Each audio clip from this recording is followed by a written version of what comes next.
Hey guys, in this video I'm going to show you how you can use Solar2D to build your first mobile phone game.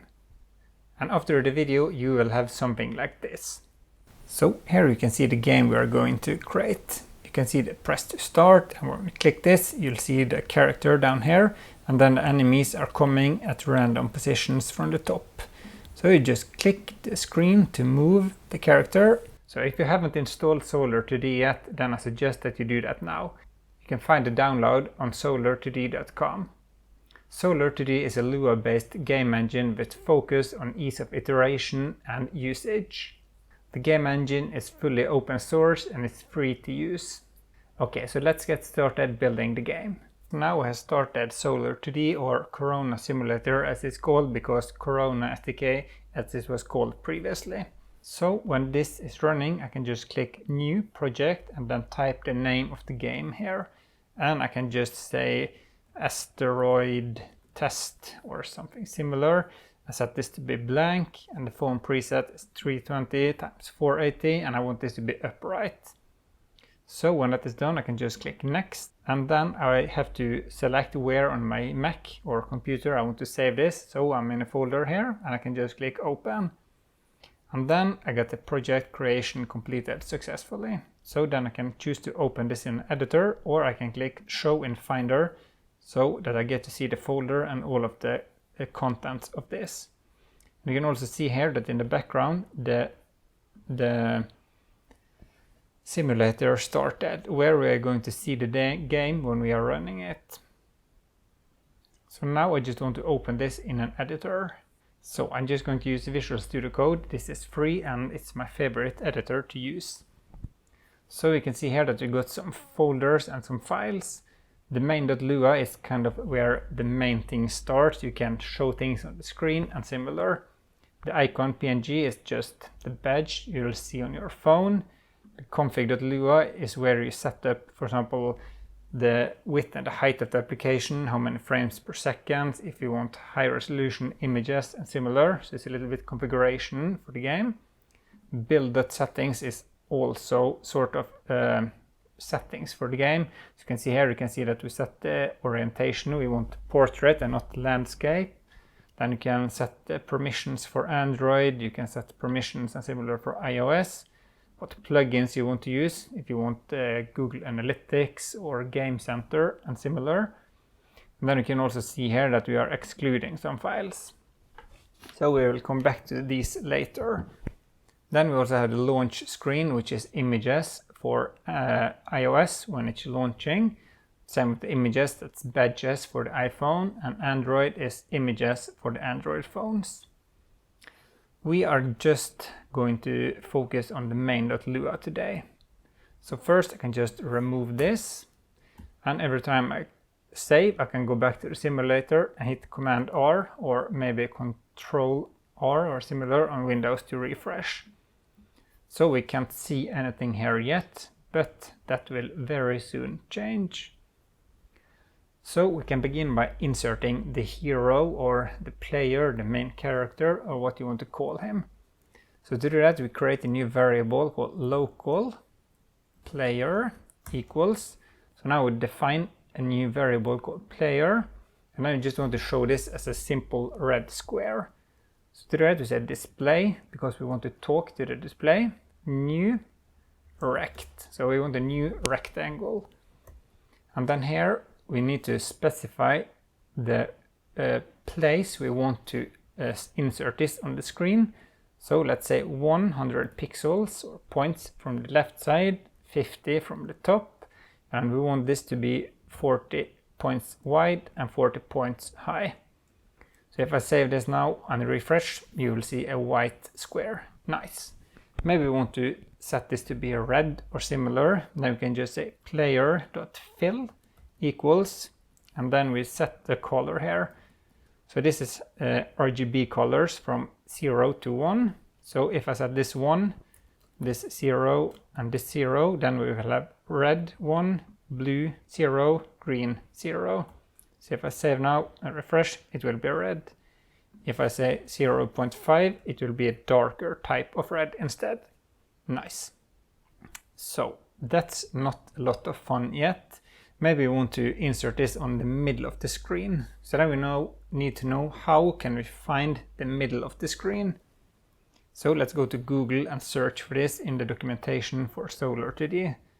So what I would do now is just search Solar2D get screen width, and then I go into this. First one is usually the correct one. Yes, this is how we get the content width, which is the screen width. So let me just copy this, and then I can store this in a variable. So I have it local screen width equals display.content width. So to insert this now on the middle of the screen, we can take screen width and divide it by 2. So if I save now, go back to the simulator and refresh, you will see that we have now this on the middle of the screen instead of to the right. But it's unnecessary to keep dividing this by 2 because we know that we often want to refer to the center of the screen. So maybe we can just say local center equals screen width divided by 2. Maybe center X, so we know that it's on the horizontal line. So now we can just say center X instead. Refresh, and then it's on the same place, which is correct. Nice. So then the next step is that we want the hero to be on the bottom of the screen, a little bit up. So then we need to get the bottom of the screen or the height of the screen, because this refers to how many points from the top. So now we can create one more, local screen height equals display.content height. So if I now just put it there and save, then you'll see that this is exactly on the bottom of the screen, but I want to move it a little bit up. So maybe -50, refresh, and then it's perfectly placed there. Nice. Okay, let's say that we want to set a background color for the screen as well.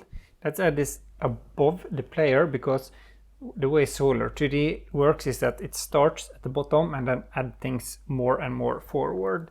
So let's say local background equals display.new rect.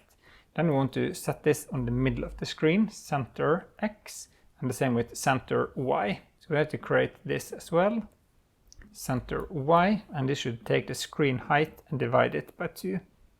Then we need to set the width of this rectangle, which should be screen width, and then the height as well, so screen height. Then we can set the background color, for example background.fill, set this to be darkish gray, so 0.1, 0.1, 0.1, and save. So if I go back and refresh now, you'll see that we have a grayish background. Nice. So I'm going to swap this out with the image a little bit later in this tutorial. So then the way that this game works is that it automatically, the player automatically go to one side, and when you touch the screen, it switches based on what place on the screen you are typing, or no, sorry, touching. So we need to specify which direction the player should start in. So you can just say player.direction, oops, equals left. So we want this to automatically go to the left. But if I save now and refresh, nothing happens. And the next step then is to include something called enter frame here, or the typical update loop, so that for each frame we go into, we want to move the character to the left or to the right. So to do that, we need to add a runtime event listener. So to do that, we can say runtime : add event listener, and the listener we want to listen to is enter frame. And when we get this listener, we want to call one of our own functions called enter frame, which we have not created yet. But I can add it at the top here. Just add 2 of these as a little separator for the code. Now I want to create a new function by saying local function enter frame. And then we have a function like this. And then we can check here to see if the player's direction is left or right. So if player.direction equals left, then we want to move the character to the left of the screen. So player.x, which refers to the horizontal position of the character, equals player.x minus 1. So if I save now, I will get an error, but we will see what this looks like. So if I just go back and refresh, you will see here that attempt to index a global player, a nil value found. And that is because up here, this variable doesn't exist yet. So we need to define the player as a global variable. So we can just copy this, and then below all of these four, we can say local player equals, and then you can just say it like this. So now we have a global variable which can be used here, but still this doesn't make any sense. But Solar2D will figure this out for us. So now I can just remove here because we have already initialized it up here. If I now save, go back here and refresh, you see that it's slowly moving to the left of the screen. Nice. So then I want to add one more here, else if player.direction equals right. So if it's supposed to go to the right side, then we should player.x plus 1 instead, because then we are increasing this value. So then we come to the next point. How do we touch the screen and listen for this? So we need one more event listener. We can add it below here, runtime add event listener touch, and we can just call this for handle touch. So we can add this below or above here, that doesn't really matter right now, but I just want to have it below, local function handle touch.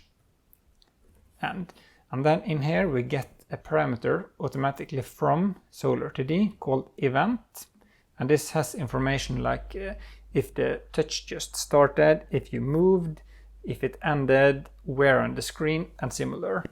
And what we want to check is that the touch began. So if event.face equals began, then we know that the touch clicked down.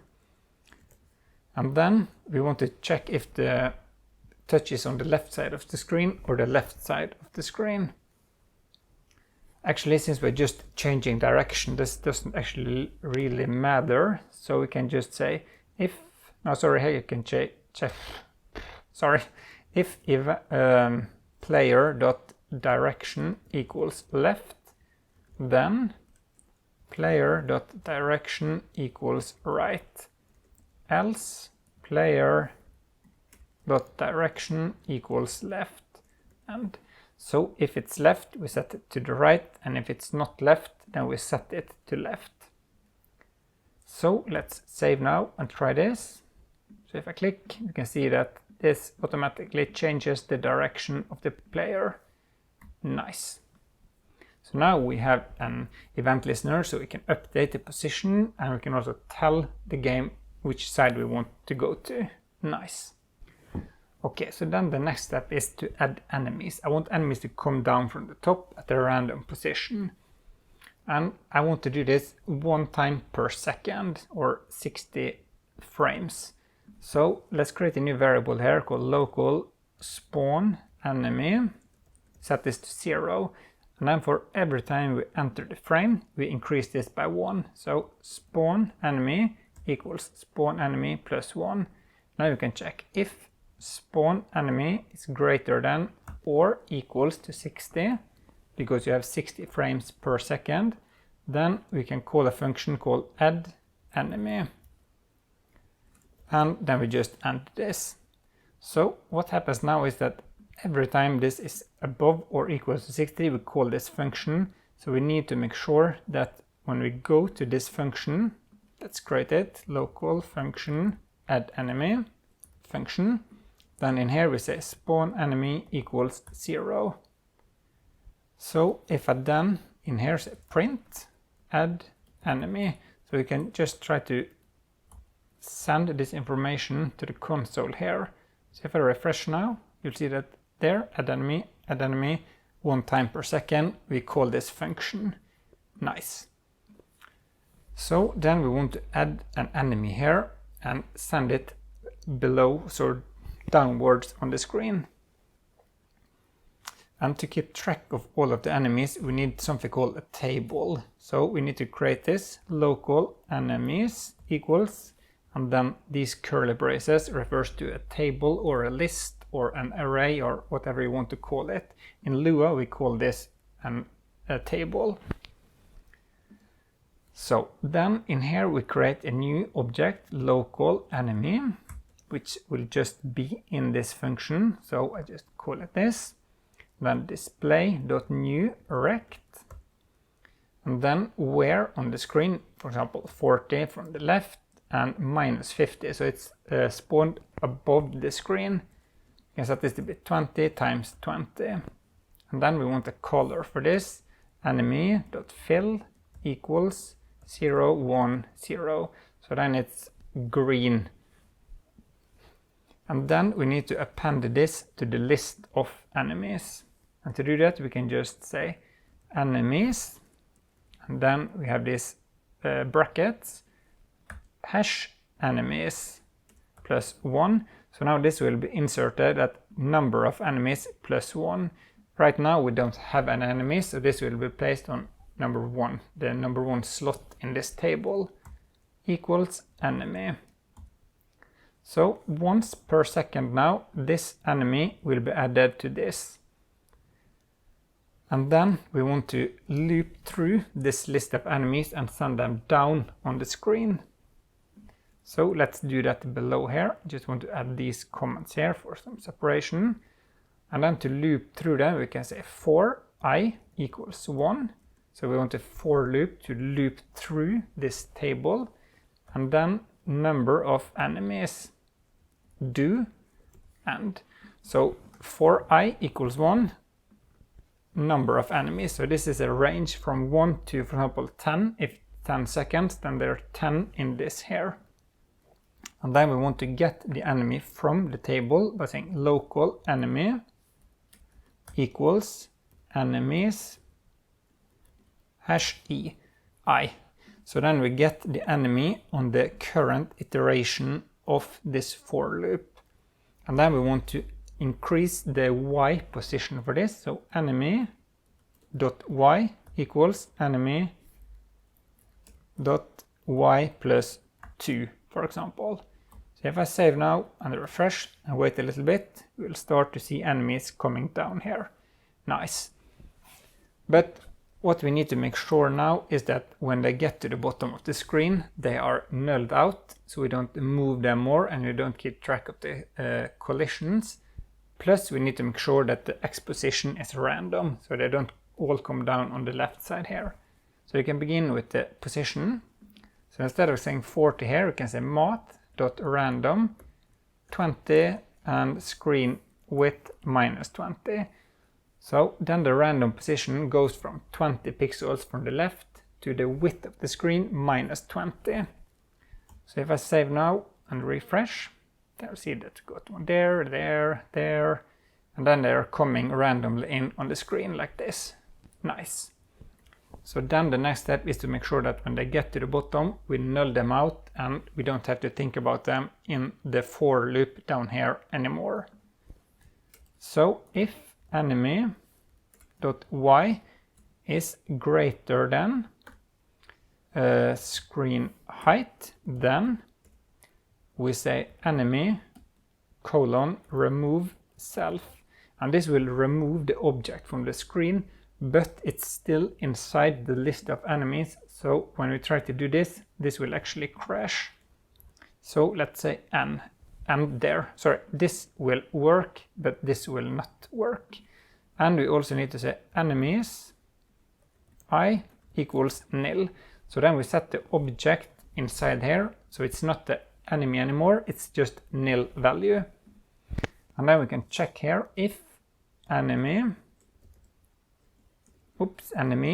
not equals nil, then we go into this.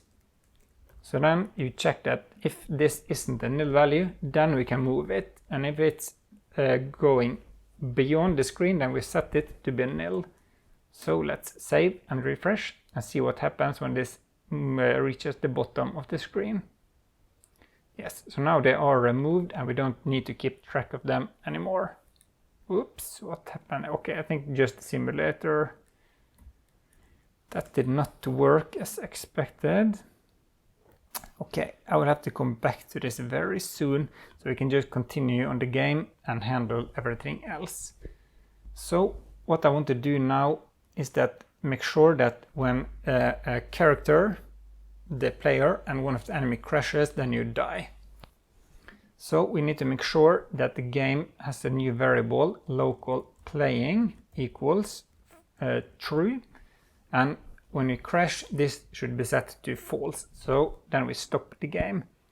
So above here we can check that if playing, then, and this will always go in here since this is a true value.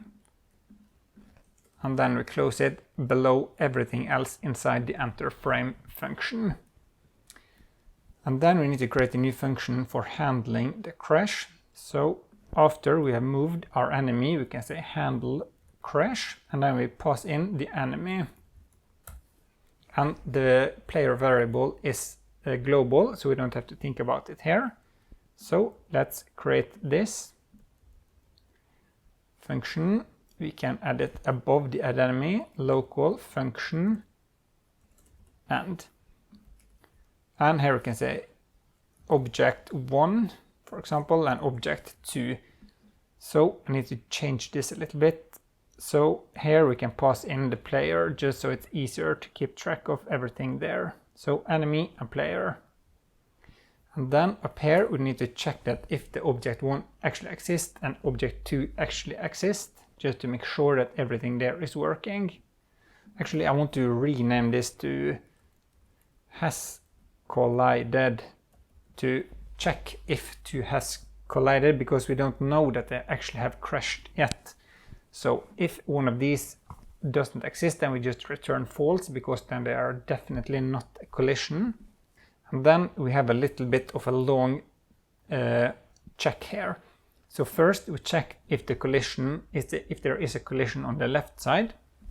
So then we take the object 1 and take the lowest X position of that and check if it is in the same box as the minimum left side of the enemy. And then we do the same thing on the right side, the upside and the downside. And then if 2 of these are true, I will return true, and then we know that there are a collision. So I will add this in the description below, so you can just copy it there if you want to do that, so you don't have to write all of this. So if I then go down here where we check that if handle crash, then we can say if has collided, pass in the enemy we are iterating through and the player, then we can say handle crash. So we call this function in case there is a collision. So then we need to create this function as well. So let me scroll up. You can add it here, local function handle crash, and then we need to set playing equals false to stop the game. We are also going to show a message and similar here. So let's try to get a collision here. Boop, stopped. So now the game stopped and nothing more will happen here now. So we're going to have a collision on the spaceship or this character, and also all of the enemies are going to be moved away from the screen. So then we can first handle the explosion of the character. To do that, we just go in here and then we use something called a transition, which helps us doing animations in Lua or Solar2D. So transition.to, and then we pass in which object we want to do a transition on, and that is here the player, and then time equals 50, so how long the transition should go on. And here I want to move it up, both the width and the height, and then do it, set the alpha down to 0 so it looks like it's blowing up and just disappearing. So then I can say width equals 100 and height equals 100 and alpha is 0. So let's try to see what this looks like. Yes, like that. And then I want to do something similar on all of the enemies that we see on the screen. So then we need to loop through them just like we do down here. So copy this, and then we can scroll up, find it here, loop through them, just close these two. And then here is a transition.to enemy. And what do we want to do with the enemies? Maybe I just want to make them implode, so the exact opposite. So then we just say width equals 0 and height has to be set to 0. And we also need to specify the time, for example 100.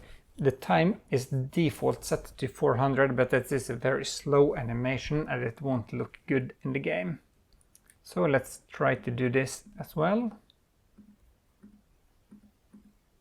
Okay, so now they are gone. Nice. Sorry, I forgot to set the equal sign there. But now they will go down to 0 size. So then we need to do something more here. I want to show a press to start text, and the game should not start before we actually click on that one. So if I scroll up, I want to set default playing to false. And then I want to create one more object up here, local message, which should be the message shown there if you should click to start or if you have crashed. So if I scroll down at the bottom here, then we can add it together with the player and the background. So message equals display.new text. And then what text we want to show here. For example, press to start. And then the position, which can be the center of the screen in both horizontal and that way. And then we need to specify the font. I can just use the built-in, so native.system font, and then the size, for example, 24. So let me save this and see what it looks like. Press to start. Nice. Maybe we should also hide the player here. So player.alpha equals 0, like that. So then we don't see anything on the screen.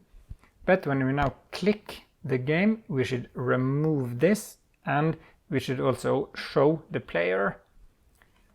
So when we handle the touch now, we can check here if event.face has begun and playing, then we know that we are playing and we can do this. But else if event.face equals began, so if it's began now but playing is false and not playing, then we can set playing to true and player.alpha is 1, so then we are showing the player again. And we also want to remove the text, so we can do just empty it by saying message.text equals empty, like that. So let me try now, refresh, press to start, text is gone, player is moving and the enemies are coming. Nice. So now we have the functionality for that as well. So then I want to make sure that when we are crashing, we are actually showing a message to the user. So inside the handle crash, we can update the text we just used. So here we can say message.text, you died. So let me try this.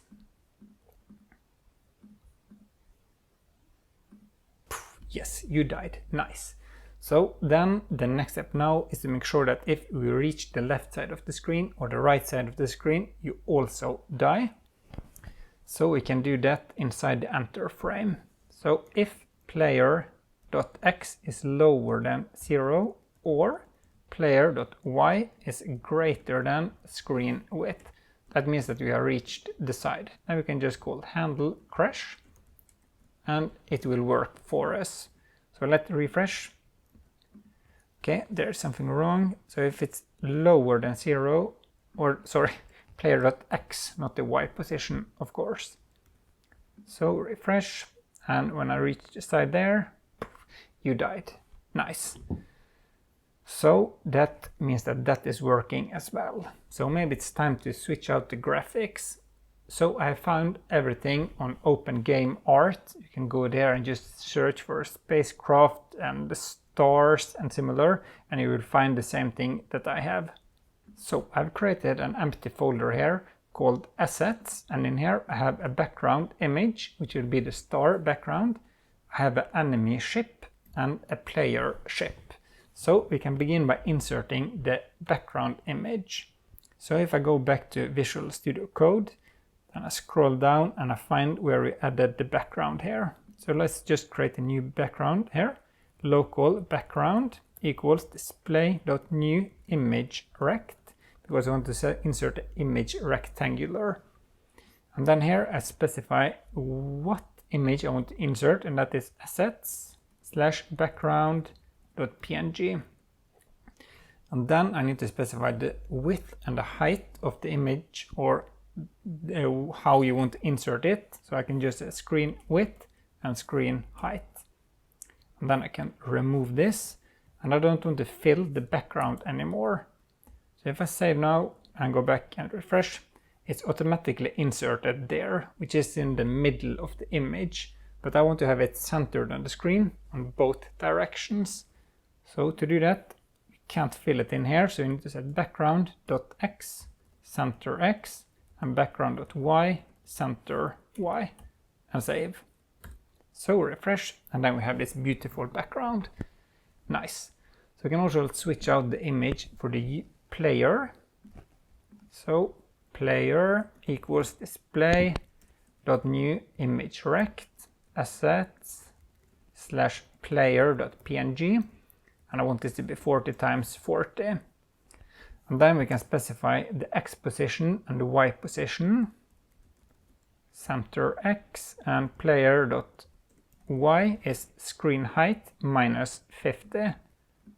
So I can just remove this old one, and I can remove the fill, because I don't want to fill the screen, the object anymore. So now we can see that we have enemy ship down there. Nice. So it's starting to look like a game at least.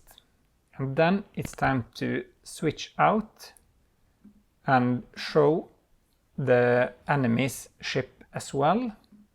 So if I scroll up and find where we are spawning the enemies, it's here. So local enemy equals display.new image rect, and then assets/enemy.png, and the size 20 times 20, and then the x position is the same functionality as we used up here, and then enemy.y is -50. And then I can remove this, and I can remove the fill as well. So the problem we will have now is that enemy will come down upside down. So we need to rotate them 180 degrees, which is very simple to do. You can just say enemy.rotation equals 180. So if I refresh now, you'll see that they come down in the correct color. Nice. And that was actually it. Now you know how to build a very simple game using Solar2D. You can expand this by adding, for example, high scores, so you can show how many enemies you avoided.